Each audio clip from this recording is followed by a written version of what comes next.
Well, we're over 25 weeks into the Biden administration.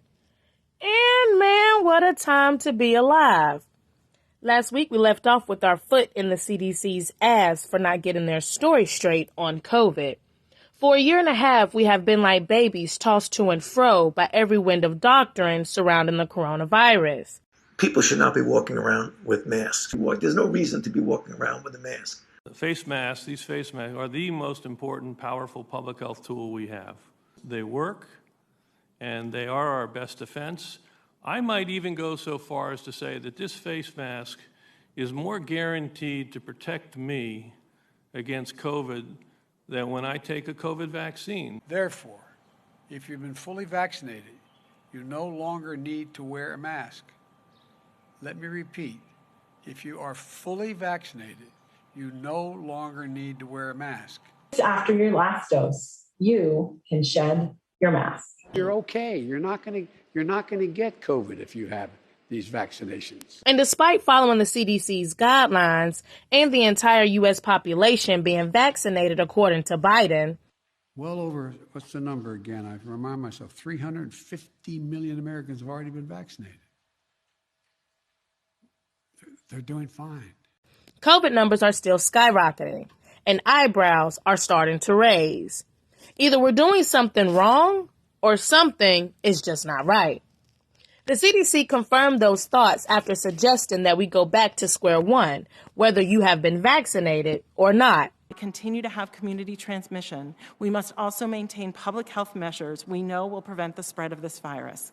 Mask, hygiene, hand hygiene, and physical distancing. They said that number one, masks are necessary, even if you have been vaccinated, even though doctors already told us that they do not work.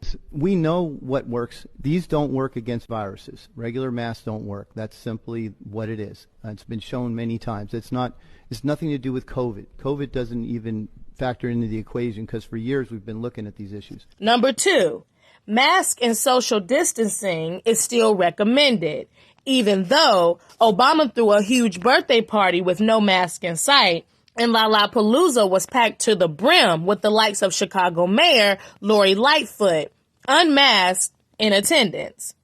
And number three, everyone should get vaccinated to slow the spread and to save lives, even though vaccinated people who become infected can spread the Delta variant. According to the U.S. Centers for Disease Control and Prevention, the study initially involved 469 cases, 3/4 of whom had been fully vaccinated, with 90% of sequenced samples found to be carrying the Delta variant.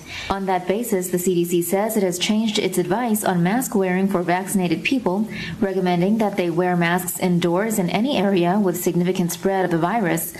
Well, New York wasted no time following the CDC's guidelines and mandated masks and vaccines to move about the state. If you told people this was going to happen, raise your hand. Anyway, I'm sure Governor Cuomo was hoping the attention on the virus would take the attention off of his sexual allegations. But just like them nursing home deaths, sir, we ain't forgot. Governor Andrew Cuomo sexually harassed multiple women, and in doing so violated federal and state law. Cuomo did his best Bill Clinton impersonation. I did not have sexual relations with that woman.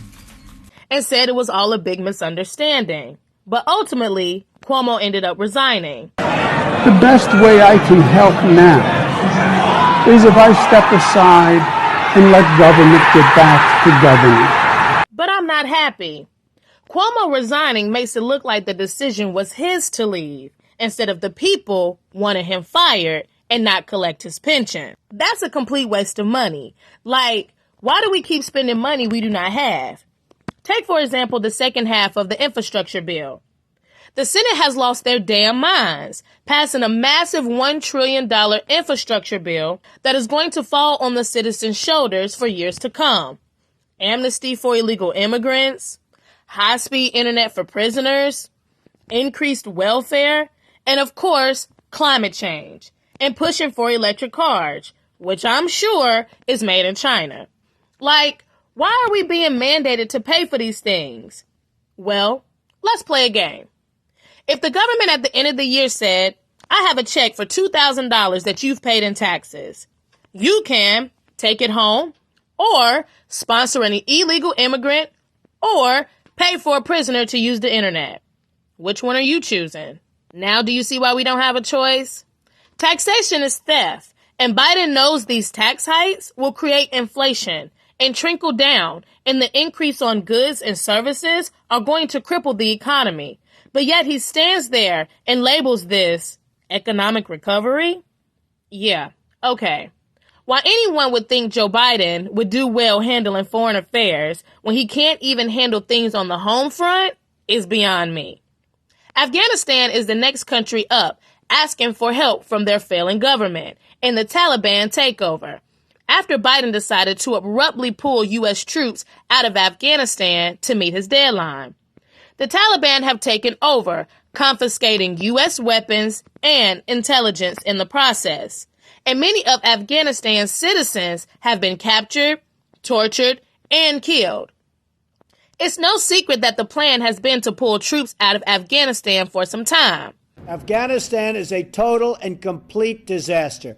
What are we doing? Money should be spent in our country. We should rebuild our country. Let's get with it. Get out of Afghanistan. The U.S. has provided security for them for well over 20 years now. However, pulling troops out without a strategic exit strategy is catastrophic and has left many, including Americans, on the ground unprotected. Biden has deployed troops back to Kabul to get out refugees and American citizens still stranded there, as everyone flees to the airport trying to escape danger. Some are even falling to their death from an aircraft trying to survive. Some people are excited civilian air travel in and out of Afghanistan has been halted, but none more excited than our favorite rivals, China, who has been in direct contact with Taliban securing their new allies. Oh, great. Our rivals are cutting deals with a terrorist organization that has access to all our weapons and intelligence. Joe, what do you have to say about this? Thank you. May God protect our troops, our diplomats, and all brave Americans serving in harm's way.